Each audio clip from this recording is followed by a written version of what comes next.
Hello everyone. ఇవాళ మనము చాలా రేర్ డిసీజే, బట్ చాలా మంది పీడియాట్రిక్ పేషెంట్స్ ఇలాంటి సమస్యని డాక్టర్స్తో డిస్కస్ చేయాలన్న సిగ్గుపడుతూ ఉంటారు. అండ్ లేటర్లుగా తగ్గిపోతుంది అని ట్రీట్మెంట్ తీసుకోకుండా పోస్ట్పోన్ చేస్తూ ఉంటారు. అదేంటంటే పిల్లలు బెడ్ వెట్టింగ్ అంటే నైట్ టైంలో వాళ్ళు బ్లాడర్ కంట్రోల్ చేసుకోలేకుండా బెడ్లో టాయిలెట్ వెళ్ళిపోవడం. దీన్ని నాక్టర్నల్ అన్యూరిసిస్ అంటారు. నాక్టర్నల్ అన్యూరిసిస్ ప్రైమరీ ఉండొచ్చు, సెకండరీ ఉండొచ్చు. ప్రైమరీ అంటే అసలు బేబీ కంట్రోల్ డెవలప్ చేసుకోలేదు 6 years అయిపోయినా కూడా, అంటే బ్లాడర్ విత్ హోల్డింగ్ అంటే యూరిన్ పాస్ చేయడం నైట్ టైంలో అసలు కంట్రోల్ లేకపోవడం అనేది ప్రైమరీ. సెకండరీ అంటే కొన్ని ఇయర్స్ తన కంట్రోల్ చేసుకోగలుగుతుంది, బట్ వేరే రీజన్స్ వల్ల ఆ కంట్రోల్ అనేది లాస్ అయింది. దీన్ని సెకండరీ నాక్టర్నల్ అన్యూరిసిస్ అంటారు.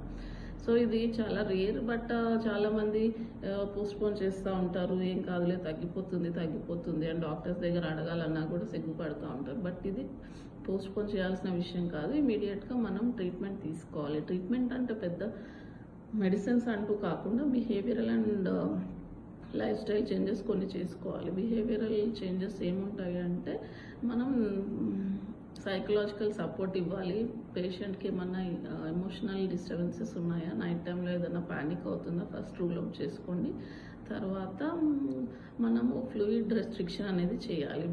బెడ్కి వెళ్ళే ముందు 2 hours ముందు avoid liquids and avoid carbonated drinks or caffeine drinks, avoid sweets or sugars. Constipation ఏదన్నా ఉంటే దానికి ట్రీట్మెంట్ తీసుకోవాల్సి వస్తుంది. And help the child to go to toilet every 2 hours evening during the day time. అంటే day టైంలో కూడా 2 hours ఒకసారి తను టాయిలెట్కి వెళ్ళి అలవాటు చేసామంటే నైట్ టైంలో కూడా she can get up every second hourly and void, so that bed vetting జరగకుండా ఉంటుంది. నెక్స్ట్ ఏంటి, అలారం సిస్టమ్స్ అనేవి ఉంటాయి. When the bladder becomes full, there will be alarm sensors which gives a hint for the baby to get up and go to toilet. So ఇవన్నీ కూడా follow అవ్వండి.